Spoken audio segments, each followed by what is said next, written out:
Look at the device I have in my hand. Small, right? Small screen, one button, camera you can barely see, right? Doesn't look like much, especially compared to your newer phones. But this phone, when it came out in 2007, revolutionized everything about the phone industry. Not just landlines, not just your clickety-click Blackberries, your HTCs, whatever you were using. It revolutionized everything about smartphones and computers that we knew today. But everybody knew the logo, but they didn't even know the name.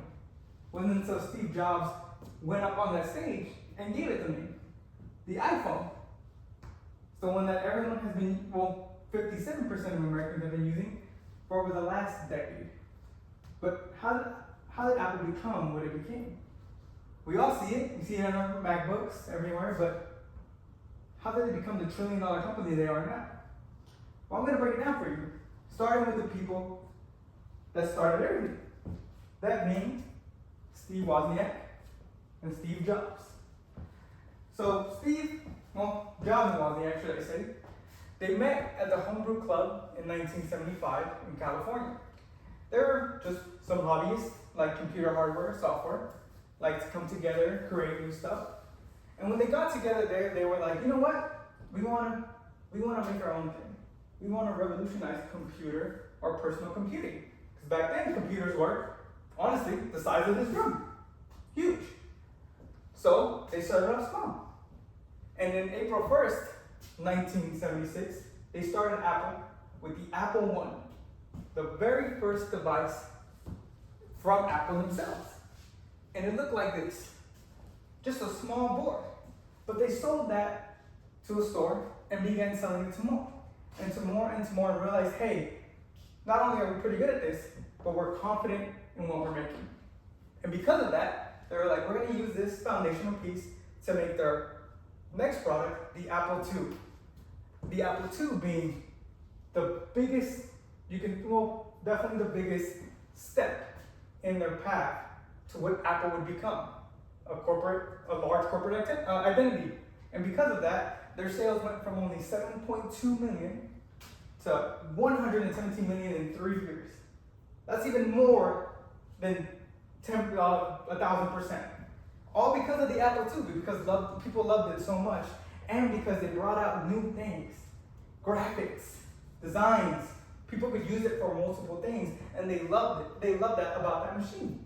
But because all this money, and then becoming a bigger, corporate, I guess you can say bigger business, that comes with other things. They became public in 1980.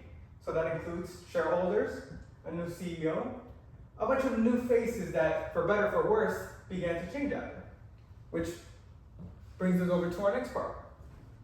The struggle that Apple began going through.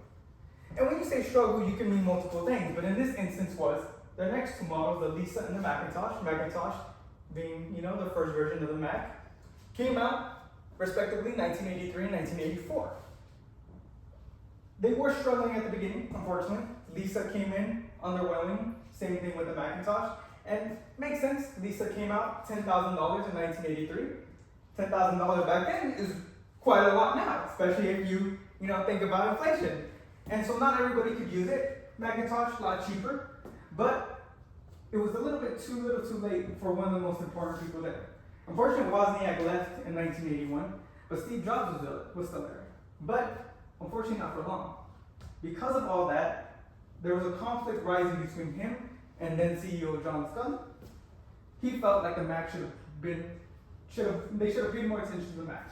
And unfortunately, because of that rift and the low sales, the board sided with Scullin. And Jobs left in 1985 and started his new company a couple years later. But even with the new Macs coming out, the new models selling a good amount, it was a lot of stagnation at Apple. 1990, they posted the largest profit that they had ever.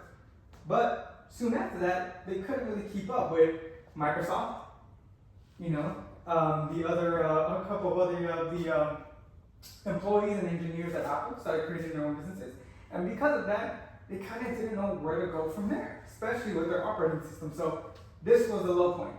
Apple itself, you could have been using Android right now if this kept going, just because of how bad things were going at the end. You know, they were only a few months away from bankruptcy.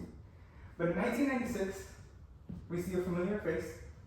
Steve Jobs is back in the picture. They purchased Next, being his company that he created after he left Apple, and that operating system was what was used to create their new product, the iBook. Sounds close, right? It's close. It was the first iterations of the MacBook itself. And so he started changing Apple and changing how people saw Apple itself, creating retail stores, partnering with Best Buy, partnering with the networks, just so they can understand, hey, these are products, this is the new us, and people love these products. And they started selling a lot. And then the 2000s hit, and they said, we're gonna keep it running. First coming out with the iPod, I remember my iPod, you gave it to me. I remember you having your own iPod as well. Amazing, all the music and everything came out in 2001, instant success. Then we had a new MacBook, 2003, and that was finally the MacBook we know now. Of course, first iteration, smaller of course, but that was it. And then finally in 2007, we had the iPhone. So much different than anything that came out then. We had a touchscreen now. Even BlackBerry, other phones, they were like, oh, it's never gonna last. And only in a few years afterward, in 2011, it took over 18% of the global market share of all the phones. 18%. That is millions and millions of iPhones. And then from there, Apple started shaping and becoming the modern version of what it is now, creating an ecosystem that almost drags people into what it is. You have an Apple Watch. You have an Apple Watch. You have an Apple Watch. I, funny enough, don't have one. But guess what I do have? A MacBook and an Apple. You know why? Because they work so well. So well with each other. And they do that. Even after, unfortunately, Steve Jobs passing, they knew how to take care of their own consumer, but also how to keep the consumer in its circle. And that's why we see the Apple what it is now, the first $1 trillion company, because it became not only the largest company because of what it was striving for, but because it was innovating. Now, innovation means a lot of things. It may not mean what they're doing now. We're seeing multiple versions of what are people calling the same device. A few upgrades here and there, and honestly, the buzz that they had may not be there anymore.